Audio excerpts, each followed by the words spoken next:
প্রথমবারের মতো চট্টগ্রাম থেকে পাইপলাইনে ঢাকায় জ্বালানি তেল সরবরাহ শুরু হয়েছে। দুপুরে পতেঙ্গায় জ্বালানি তেলের প্রধান স্থাপনায় এর উদ্বোধন করেন বিদ্যুৎ, জ্বালানি ও খনিজ সম্পদ উপদেষ্টা।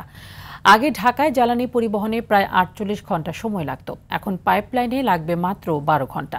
এতে উল্লেখযোগ্য পরিমাণ খরচ সাশ্রয় হবে বলে মনে করছেন সংশ্লিষ্টরা। চট্টগ্রাম থেকে সাইফুল মাহমুদের তথ্য ও চিত্রে আরও জানাচ্ছেন নাদিরা সুলতানা। চট্টগ্রাম থেকে ঢাকায় পাইপলাইনের মাধ্যমে জ্বালানি তেল সরবরাহের মধ্য দিয়ে নতুন যুগের সূচনা হলো দেশের জ্বালানি পরিবহন খাতে। এর মধ্য দিয়ে ঢাকায় তেল পৌঁছতে সময় লাগবে মাত্র ১২ ঘণ্টা, যদিও আগে নৌপথে সময় লাগতো ৪৮ ঘণ্টা।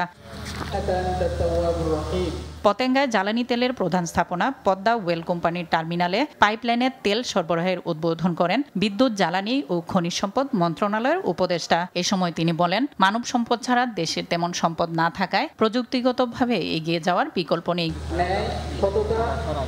এর উদ্বোধনের মধ্য দিয়ে জ্বালানি তেলের অপচয় ও চুরি রোধ হবে, পাশাপাশি সরকারের সাশ্রয় হবে প্রায় ২৫০ কোটি টাকা।